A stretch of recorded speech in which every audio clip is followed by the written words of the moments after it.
मध्य प्रदेश विधानसभा के विशेष सत्र में नारी शक्ति वंदन अधिनियम के तहत 33% महिला आरक्षण को लेकर सत्ता और विपक्ष आमने सामने आ गए हैं। मुख्यमंत्री डॉक्टर मोहन यादव ने जहां इसे चरणबद्ध तरीके से लागू करने की बात कही, वहीं कांग्रेस ने इसे तुरंत लागू करने की मांग उठाते हुए सरकार पर देरी का आरोप लगाया है। करीब 9.5 घंटे चली बहस के बाद शासकीय संकल्प पारित हो गया। विधानसभा के विशेष सत्र में महिला आरक्षण को लेकर जबरदस्त हंगामा और लंबी बहस देखने को मिली। मुख्यमंत्री डॉक्टर मोहन यादव ने सदन में कहा कि सरकार आज नहीं तो कल 33% आरक्षण लागू करेगी। मुख्यमंत्री ने कांग्रेस पर निशाना साधते हुए कहा कि 55 साल पहले परिसीमन प्रक्रिया को प्रभावित करने के कारण महिलाओं को उनका अधिकार नहीं मिला। उन्होंने यह भी आरोप लगाया कि कांग्रेस ने संसद में संशोधन विधेयक का समर्थन नहीं किया। सीएम ने सरकार का रिपोर्ट कार्ड पेश करते हुए कहा कि सरकारी नौकरियों में महिलाओं को 35% आरक्षण दिया गया है और वास्तविक भागीदारी 40% तक पहुंच चुकी है। मध्य प्रदेश विधानसभा का नारी सशक्तिकरण अधिनियम को लेकर के बीते समय लोकसभा के दरमियान यशस्वी प्रधानमंत्री और हमारी भारतीय जनता पार्टी की भावना के अनुरूप देश की आधी आबादी को लेकर के जिस प्रकार से नारी सशक्ति वंदन अधिनियम का प्रस्तुतिकरण हुआ और देश ने देखा कांग्रेस, डीएमके, सपा, टीएमसी तमाम विपक्षी दलों ने मिलकर के जैसा कि होता आया है देश की आज़ादी के पहले से और देश की आज़ादी के बाद जब तक कांग्रेस की सरकार रही, हर बार महिलाओं के अधिकार पे कुठाराघात करने का काम अगर किसी ने किया तो कांग्रेस ने और उनके साथियों ने कहा। पहले जब पक्ष में थे तब पक्ष में वही रोल रखा और जब अब प्रतिपक्ष में तब भी बहनों के अधिकार को देने से उनको वंचित करने का काम किसी ने किया है तो कांग्रेस और उनके लोगों ने किया है। आज हमारी मध्य प्रदेश विधानसभा में आज एक दिवसीय संकल्प इसी बात के लिए लेकर आगे बढ़े थे कि आइए हम सब 1972 में तत्कालीन प्रधानमंत्री इंदिरा गांधी ने जो परिसीमन के साथ सीलिंग लगाने का प्रयास किया था 42वें संविधान संशोधन के माध्यम से कि देश की आधी आबादी के लिए भविष्य में कोई सीट नहीं बढ़ाई जा सकेगी। आरक्षण को लेकर भी उनकी जो दुविधा रही है वो परिणाम रहा है कि चाहे साहबानों का प्रकरण हो या 3 तलाक का घटनाक्रम हो, हमेशा बहनों के साथ अन्याय करने का काम कांग्रेस ने किया है। और आज मुझे गर्व है आज विशेष सत्र लगभग 8 से 9 घंटे तक दिन भर चर्चा में चला है और चर्चा में हमारे सब दल के लोगों ने, और ये तो मैं कहूँगा कि पक्ष हो या विपक्ष, उनने अपनी बात करी, लेकिन कांग्रेस का जो दोहरा चरित्र था एक बार फिर वो उजागर हुआ। किंतु परंतु लगा करके ये इनके इन प्रकार आज हमने परिसीमन आयोग के साथ ये जो नारी सशक्तिकरण अधिनियम को संकल्प को पारित करने का उनके साथ आह्वान किया। जैसा हमेशा होता आया, कांग्रेस ने फिर अपनी बात को उससे पलटते हुए वही तरीका लगाते हुए उससे भागने का काम किया। मुझे इस बात का संतोष है हमारे दल के केवल 5 सदस्य विशेष कारण से, कोई बीमार या कोई कारण था, उनकी अनुपस्थित रही है। बाकी सब लोगों ने बढ़ चढ़ करके भाग लिया। इस प्रस्ताव पर चर्चा भी हुई और हमने जो हमारा संकल्प है कि आधी आबादी के लिए जिस प्रकार से आज हमारे पास संसद और उसमें 2/3 बहुमत का समर्थन नहीं है, लेकिन आत्मबल बहुत मजबूत है।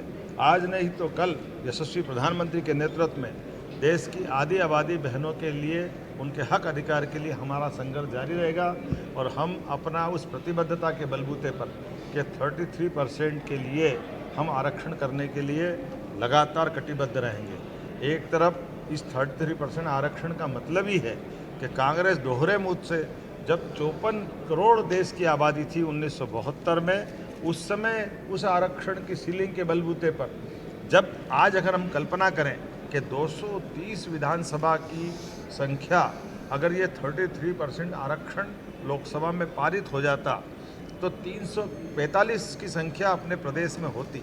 हमारी 29 लोकसभा ये 42 से ऊपर हो जाती, अर्थात हर वर्ग की बहनों का इसमें प्रतिशत बढ़ता।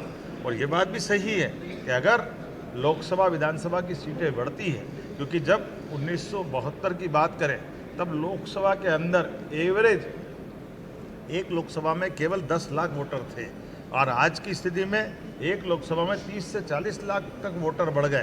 तो एक चुने हुए जनप्रतिनिधि को अपने वोटर और उनकी जन सुविधाओं के साथ जो तालमेल करने का अभाव रहता है, उसके जो कष्ट है वो किसी से छिपे नहीं।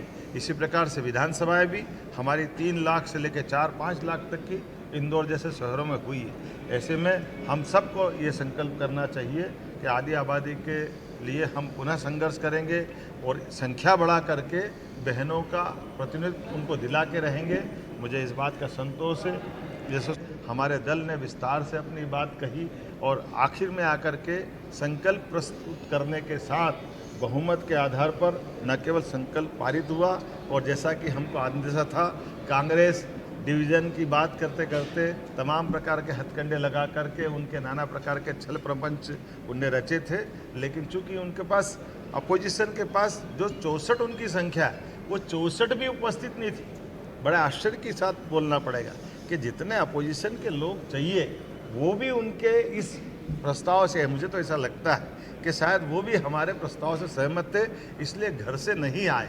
तो ये कांग्रेस के लिए सोचने का विषय है कि वो उनके दलों का समर्थन किस दिशा में जा रहा है। लेकिन हमारे दल के लोगों ने आखिरी समय तक इस बात के लिए प्रशंसा करूँगा मैं अपने सभी माननीय सदस्यों की, और आप प्रेस मीडिया और प्रिंट मीडिया, इलेक्ट्रॉनिक मीडिया सहित विधानसभा के सभी अधिकारियों की, हमारे सभी प्रशासन के सारे व्यवस्थाओं के जुड़े हुए सरकार के अंग की, जिन्होंने हर वो प्रश्न जो अपोजिशन ने उठाया उसका जवाब भी हमने दिया, और आखिरी समय तक बैठ करके हमने अपनी प्रतिबद्धता नारी सशक्तिकरण के आधार पर प्रदेश की आधी आबादी के साथ दिखाई। मेरी अपनी ओर से एक बार फिर आप सबका आभार।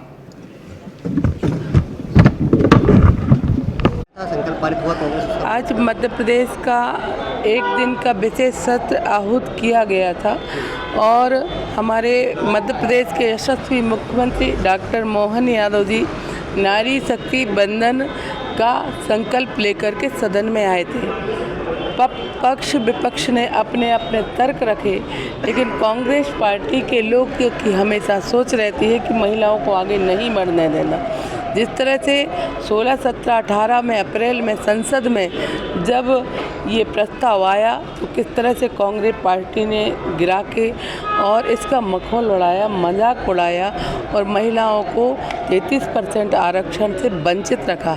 ठीक उसी तरह से हाल आज उन्होंने किया। हम लोगों ने निवेदन भी किया कि आप लोग इसका समर्थन कीजिए, लेकिन उन्होंने समर्थन नहीं किया और बल्कि कांग्रेस पार्टी के लोगों ने महिलाओं को किस तरह से अशब्द बातचीत का प्रयोग किया। उन्होंने कहा महिला शक्ति पर चर्चा चल रही थी और वो बोल रहे थे कि महिला पैरों की जूती मानी जाती थी।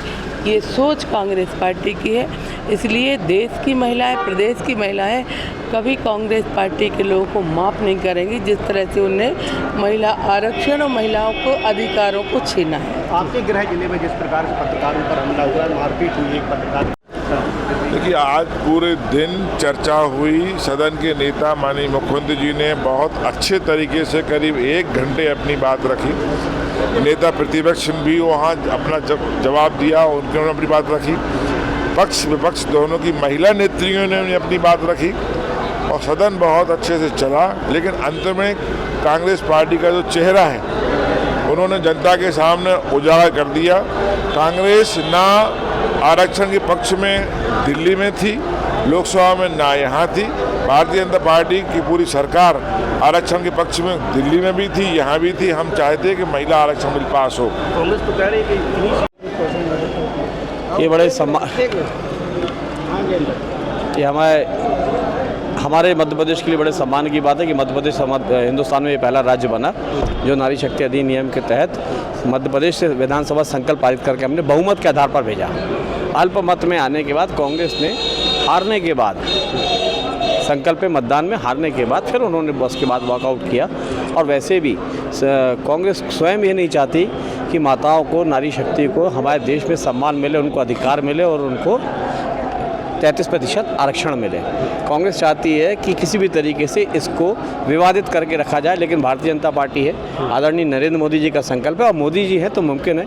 मैं आज आपको कह रहा हूँ कि मोदी जी का संकल्प पूरा होगा और हमारे देश की मातृशक्ति को 33% आरक्षण मिल के रहेगा। वहीं विपक्ष ने सरकार पर तीखा हमला बोलते हुए कहा कि जब कानून बन चुका है तो उसे जनगणना और परिसीमन जैसी शर्तों में क्यों उलझाया जा रहा। कांग्रेस ने मांग की है कि मौजूदा लोकसभा और विधानसभा सीटों पर तुरंत ही 33% आरक्षण लागू किया जाए। नेता प्रतिपक्ष उमंग सिंघार के नेतृत्व में विपक्ष ने इसे खोखला आश्वासन और पोस्ट डेटेड चेक बताया। साथ ही ओबीसी महिलाओं के लिए अलग कोटा तय करने की मांग भी उठाई। आगे बताओ